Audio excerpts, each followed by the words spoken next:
সঙ্গীত একাডেমির সকলকে আমাদের আন্তরিক কৃতজ্ঞতা, ধন্যবাদ এবং উপস্থিত সকলকে আমাদের অনেক অনেক শুভকামনা, প্রণাম, ছোটদের অনেক আদর।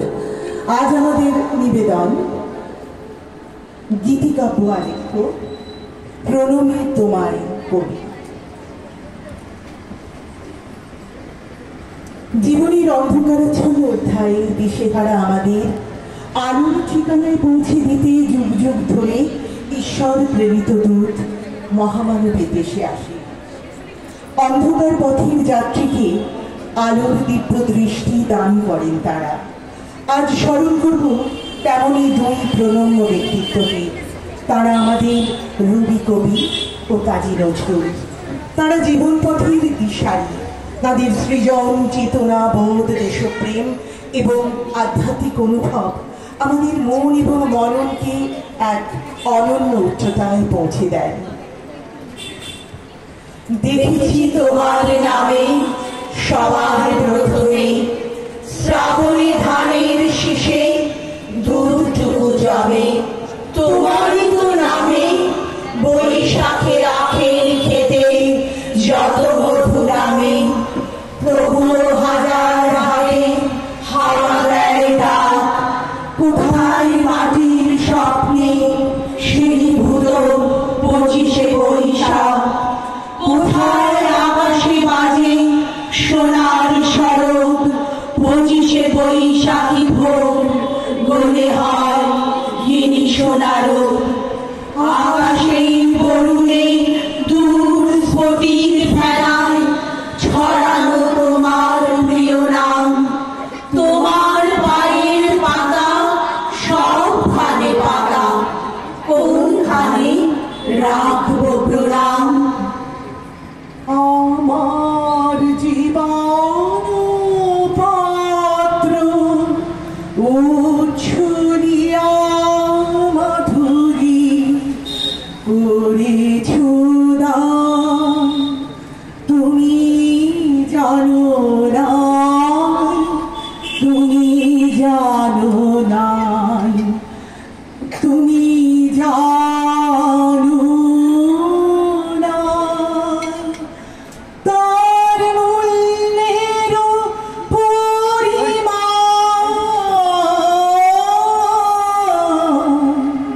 জীবন।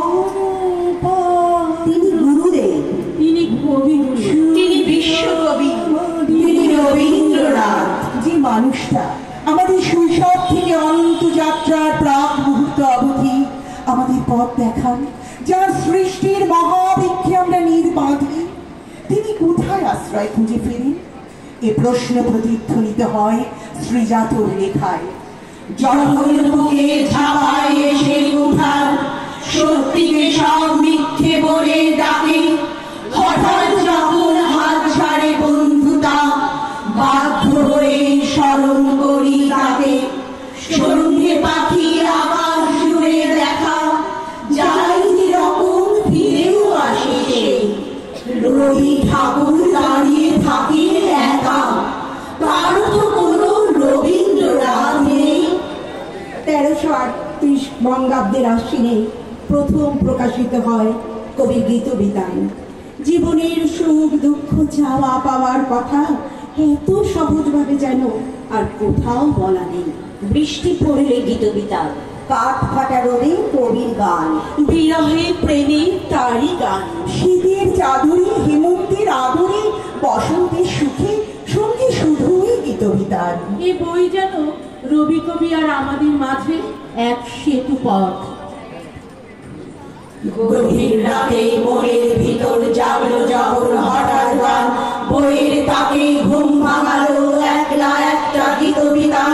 গান কি ডাকে মধ্যরাতে, বিকেল বেলা, দুপুর রাত, বাদল বাউল একলা সেও গুরু গুরু মেয়ে বজ্রপাত।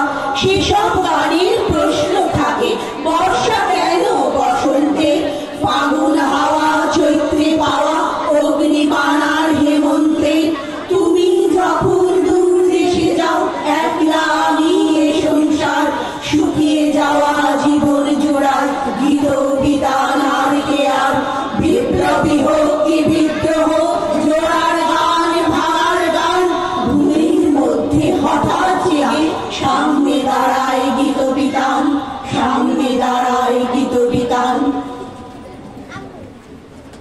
21শে বৈশাখে রবি এঁকেছিল মহাকাশ গম্ভীর বলয়। 11ই জ্যৈষ্ঠে এসে সেই অগ্নি নিয়ে এলো আসন্ন প্রলয়। অনির্বাণ শিখালে লিহান, এর যদি নাম কিছু থাকে এরই নাম নজরুল ইসলাম। দুর্গাগিরি কান্তার মরুদুস্তর পারাবার, লঙ্ঘিতে হবে রাত্রি নিশীতে যাত্রীরা হুঁশিয়ার।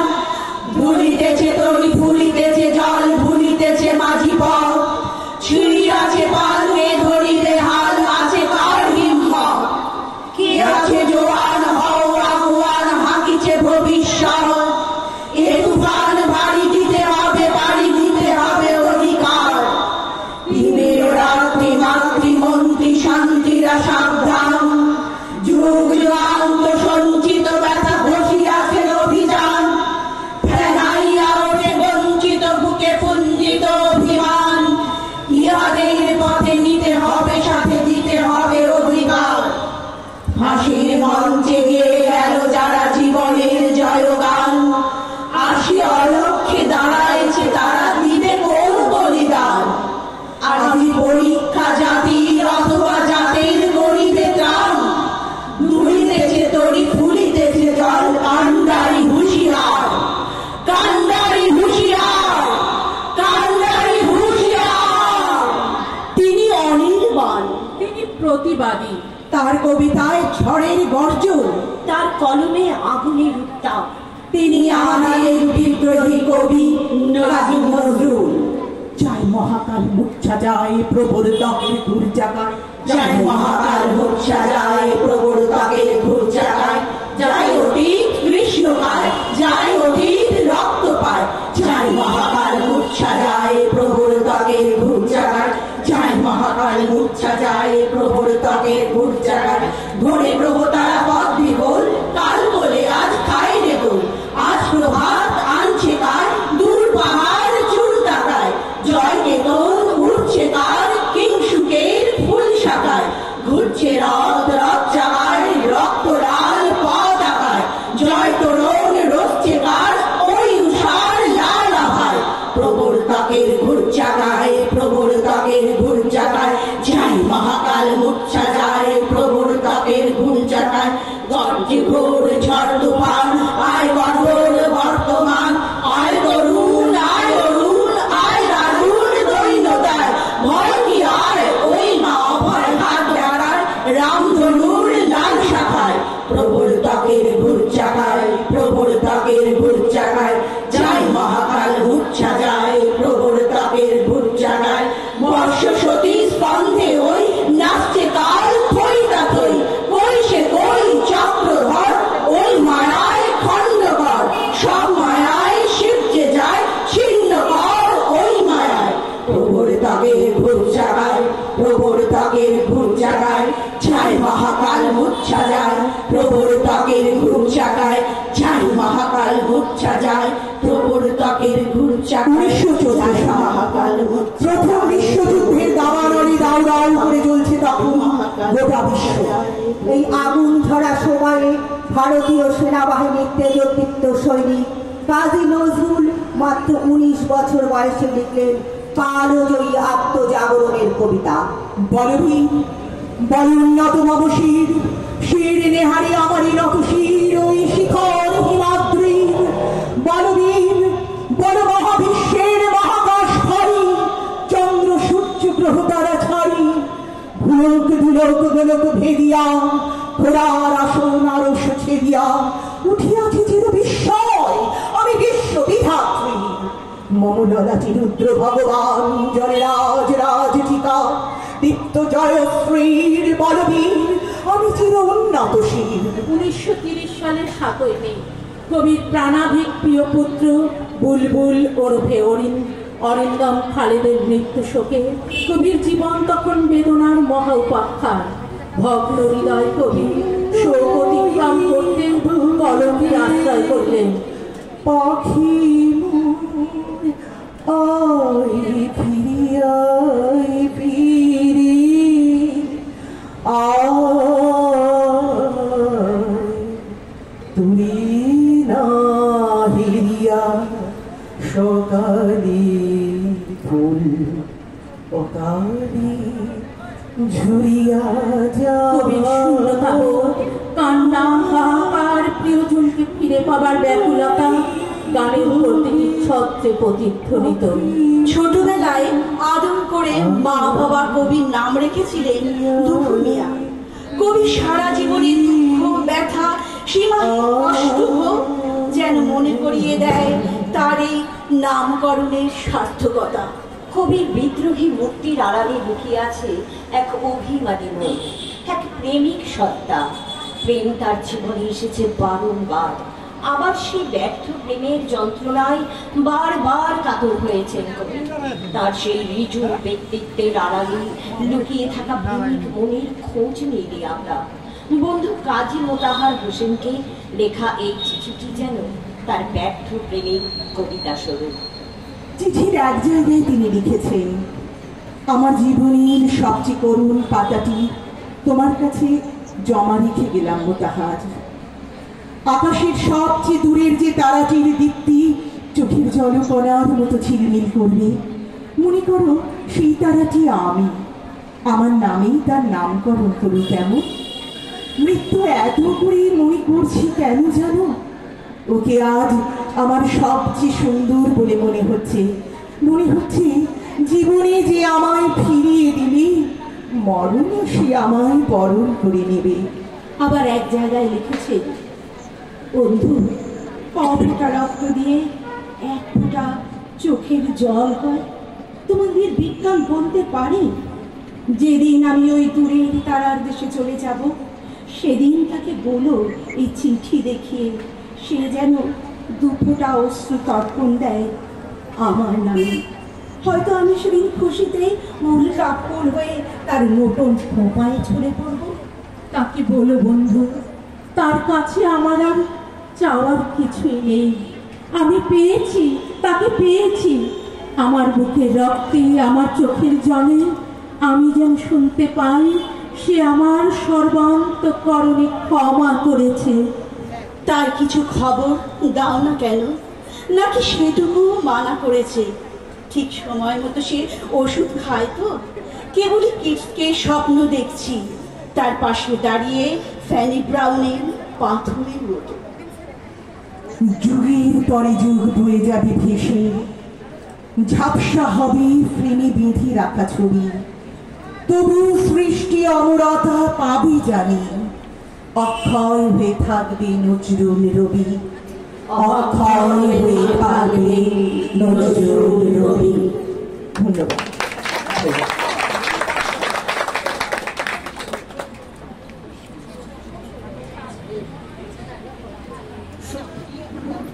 সবাইকে ধন্যবাদ এত সুন্দর একটি কবিতা এবং আলেখ্য আমাদের উপহার দেওয়ার জন্য।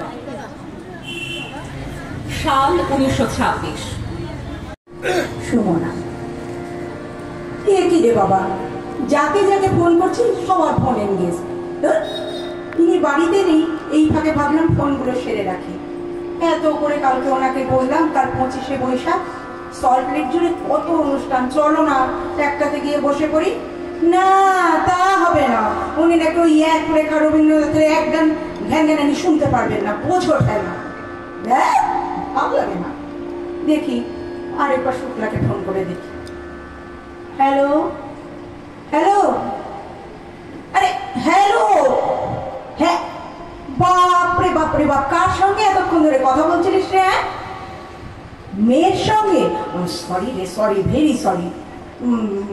আসলে কেন ফোন করেছিলাম জানিস? কালকে তো ওই 25শে বৈশাখ, জোড়াসাঁকোতে যাবি কি? কোথাও যাবি না? শরীরে পোষায় না? তা শরীরের যা হাল করেছিস তাতে তোর কিছুই পোষাবে না। সে যাবে, চল না সল্ট লেকের কোনো একটা জায়গায় যাই। কি বড্ড গরম!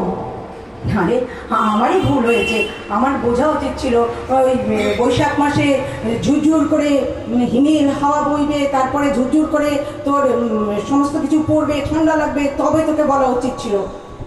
ভালো কথা বললাম আর উনি বললেন গরম। চাতা রাখলাম, তো যেতে হবে না। মনটাই খারাপ হয়ে গেল।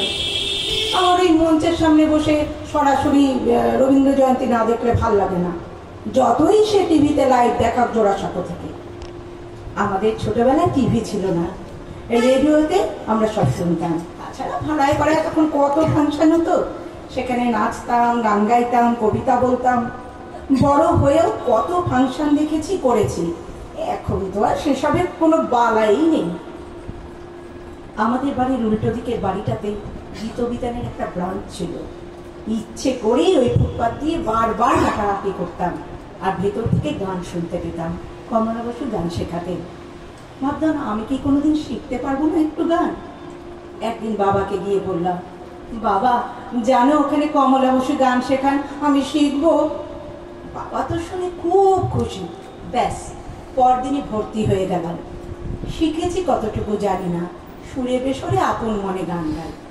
তবে প্রথম দিনে কমলাদের গাওয়া সেই গানটা আজ ৪৫ বছর পরেও গাইতে গেলে আমার বুকের ভেতরটা কেমন যেন উত্থাল পাতাল করে ওঠে। সেই যে সুখে আমায় রাখবে কেন, রাখো তোমার কোলে। হ্যাঁ, এই গানটাই দিদি শিখিয়েছিলেন যখন গাইতেন, যাক না পায়ের তলার মাটি, তুমি যখন ধরবে আঁটি।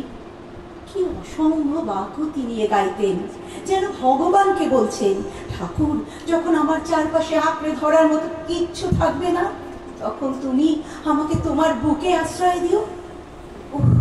ভাবতে গেলে এখনো যেন চোখে জল আসে। কিন্তু ওই রবি ঠাকুরকে আমাকে কিন্তু বিপদেও ফেলেছেন। বিয়ের 15 দিন বাদে ঘরের হিটারে চা করতে গিয়ে গুনগুন করে আমার একটা ফেভারিট গান গাইছি, আমি জেনে শুনে বেশ করেছি পান। হঠাৎ মনে হলো, আচ্ছা হাজবেন্ড তো আমার সাথে কথা বলছেন, কি ব্যাপার? সেদিন আর কিছু জিজ্ঞেস করিনি, পরের দিন জিজ্ঞেস করলাম, বললাম কি ব্যাপার, তুমি আমার সাথে কোনো কথা বলছো না কেন, গম্ভীর হয়ে আছো? উত্তর এলো, তোমার কি এ বিয়েতে কোনো মত ছিল না যে বিয়ের 15 দিন বাদে ওই হিটারে চা করতে করতে আমি জেনে শুনে বিষ করেছি পান, জেনে শুনে বিষ করেছি পান? এগুলো কি দরকার ছিল না তো বিয়ে করার। আমি তো এসে কুটি পাটি বললাম, ও এই ব্যাপার, এই জন্য তুমি আমার সাথে কথা বলছো না। সে যাকে দেখি, একবার রেবাকে ফোন করি, ও তো গান টান ভালোবাসে, যদি যায় তাহলে একাই যাব। হ্যালো হ্যালো হ্যালো হ্যালো, কি করছিস রে? কি তুই বাড়িতে নেই? কোথায় গেছিস? হাসপাতালে? কেন, কার কি হয়েছে? কার? তোর ননদের কে? মাসি? তা ওনার হয়েছেটা কি? করে আঙুলের নখকুনি, তাই তাকে নিয়ে তুই হাসপাতালে গেছিস? বেশ করেছিস, বেশ করেছিস। তা ওখানে যেতে হবে না কোথাও। না না না, মানে ওই আমি তোকে না এমনি ফোন করেছিলাম তোর কুশল সংবাদ জানার জন্য, আর কিছু না রে। রাখ তুই। না, আর কাউকে ফোন করবো না, আমার একলা যাওয়াই ভালো। ও মা, এটা নিয়েও তো রবি ঠাকুরের একটা গান আছে, যদি তোর ডাক শুনে কেউ না আসে একলা চলো রে। ওরে বাবা, জোরে তো গাওয়া যাইবে না, বাড়ি ফিরলে যদি শোনে তখন আবার বলবে হঠাৎ একলা চলার শখ কেন, দোকান ভালো লাগছে না বুঝি? দরকার নেই বাবা, আমি মনে মনেই গাইবো যা পারি তাই। আচ্ছা, রবীন্দ্রনাথ ঠাকুর কি মানুষের মনের সমস্ত রকম অবস্থার সঙ্গে মিলিয়ে গান লিখেছিলেন? কত রকমের গান লিখেছেন তিনি। এক সময় যে গানটাকে আমি ভাবতাম আনন্দের গান, পরে জানলাম পুত্র সমীন্দ্রনাথের মৃত্যুর পর তিনি এই গানটা লিখেছিলেন। আজ জ্যোৎস্না রাতে সবাই গেছে বনে, বসন্তের এই মাতাল সুবিরণে, যাব না যে রইন পড়ে ঘরের মাঝে, এই নিরালার রব আপন করে। পরে বুঝতে পারলাম সত্যি তো বাইরে মাতাল করা জ্যোৎস্না, সবাই আনন্দ করছে, কিন্তু আমায় ডেকো না, আমায় নিরালায় ঘরের কোণে একা থাকতে দাও। বলা তো যায় না, যদি আমায় পড়ে তাহার মনে, আমি থাকি নির্জন ঘরের কোণে তার অপেক্ষায়। কোনো এক সময় আমার বাবা যেই গানটা তার ভাবতেন, এক সময় আমিও ভাবলাম সেই গানটা আমার। হয়তো আমার মেয়ে সেই গানটাকে এখন তার ভাবে।